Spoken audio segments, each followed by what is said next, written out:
Kiai Haji Ali Mas'ud atau biasa dipanggil Mbah Ali Mas'ud atau juga Gus Ud atau dikenal juga dengan Mbah Hud, merupakan salah satu seorang tokoh agama yang memiliki jasa sangat besar dalam membantu mengatasi problem atau masalah yang dihadapi masyarakat, khususnya masyarakat Pakerwojo Sidoarjo. Pada umumnya, masalah yang dihadapi masyarakat masalah sehari-hari seperti masalah ekonomi, pribadi, masalah usaha, dan lain sebagainya.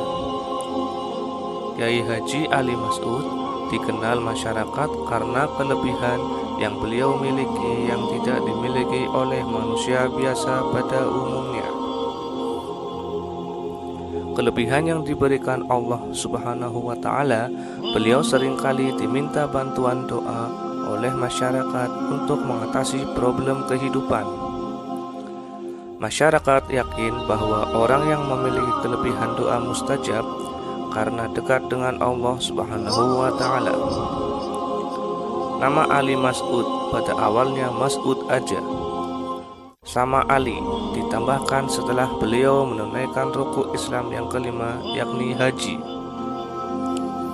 Sejak itulah nama beliau menjadi Kiai Haji Ali Mas'ud atau Gus Ud.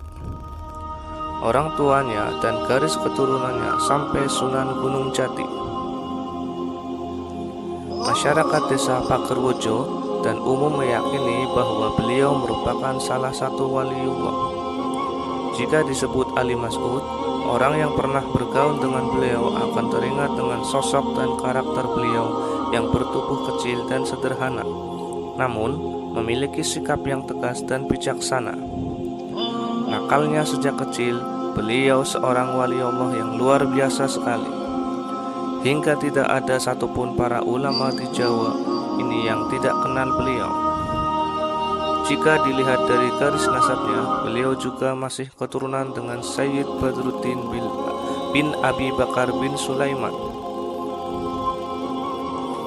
Ali Mas'ud mendapat derajat kewalian semenjak masih kecil, sangat nakal dan banyak tingkah, hingga membuat sang ayah memarahinya. Sang ayah konon yang alim dan mengajar ngaji di rumahnya. Sering-seringnya saat beliau mengajar ngaji sering terganggu oleh teriakan-teriakan Ali Mas'ud tersebut. Pernah suatu ketika, ayahnya sangat marah atas kelakuan dirinya karena tidak bisa diam dan selalu berteriak-teriak dengan memakai kuda-kudaan yang ia tumpangi, sambil berlarian dan melompat-lompat.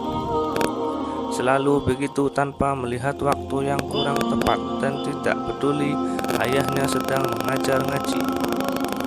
Karena suara Gus Ud sangat terganggu, sehingga ayahnya membentak dan marah sekali. Semua yang hadir sangat kaget dan takut sekali mendengar bentakan ayah Gus Ud tersebut. Tak terkecuali Gus Ud sendiri. Saking takutnya, Gus Ud melarikan diri dan dia menghilang selama 3 hari. Dia tidak kelihatan sama sekali, jadi keadaan menjadi sepi, tidak seperti biasanya. Kesepian tersebut baru menyadarkan hati ayahnya. Dalam hati ayahnya berkata, "Tumben Gus, tidak ada suara teriakanmu." Ayahnya memanggil putranya tersebut, tetapi tidak ada sahutan. Diulangi beberapa kali, tetap tidak ada jawaban. Muncul perasaan tidak enak, maka ayahnya menyuruh santri yang dari Pasuruan untuk mencari Gus Ud kecil itu. Akhirnya santri tersebut mencari Gus Ud kecil kemana-mana, namun tidak membuahkan hasil. Orang tuanya semakin khawatir sebab Gus Ud tidak kunjung ditemukan. Akhirnya orang tuanya mengerahkan semua santri dan masyarakat sekitar untuk mencari Gus Ud. Konon pencarian tersebut sekitar kurang lebih 3 hari. Setelah sekian lama melakukan pencarian, kemana saja Gus Ud tidak ditemukan.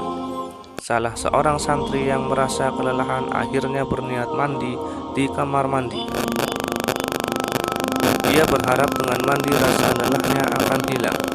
Si santri tersebut masuk ke kamar mandi dan mengguyur badannya dengan air. lalu menggosokkannya dengan sabun. Pada saat ia memakai sabun, matanya tertuju pada sebuah benda di kamar mandi. Rasanya ada pemandangan yang ganjil di dalam kolam kamar mandi. Seperti ada ikan yang besar di dalam kolam tersebut. Sesekali bergerak pelan, lalu diam lagi. Dia dekati pandangannya ke air kolam tersebut, dan memang benar ada sesuatu yang besar terbungkus kain sarung. Spontan saja si santri merasa ketakutan dan berlari keluar kamar mandi tanpa memakai baju. Setelah ia memakai baju, langsung lapor kepada kiainya yang tidak lain adalah ayahnya Gus Ud. Dilaporkan apa yang terjadi, sang kiai bergegas menuju kamar mandi tersebut. Karena heboh, para santri dan masyarakat juga ikut menuju kamar mandi. Sampailah semua di kamar mandi, sang kiai melihat ke arah kolam dan memang benar ada benda besar di dalam kolam. Diambilnya kayu yang agak panjang untuk menyentuh sesuatu yang ada di kamar mandi tersebut. Saat tersentuh kayu, benda tersebut bergerak-gerak tidak cepat. Tiba-tiba terbuka bungkusnya yang ternyata sarung yang dipakai selimut, dan lebih mengagetkan lagi ternyata sesuatu tersebut bukan benda melainkan anak kecil. Dia tertunduk setelah tersentuh kayu dan semua terpengong ketika melihat bahwa anak kecil tersebut ialah Gus Ud yang selama ini mereka cari. Ayahnya bertanya kepada Gus Ud. Gus Ud menjawab, "Lagi tidur ayah, saya ngantuk." "Sejak kapan kamu tidur di situ?" tanya ayahnya lagi. "Ya sejak ayah marah-marah kepada saya," jawab Gus Ud. Subhanallah, semua ini terjadi atas kuasa Allah.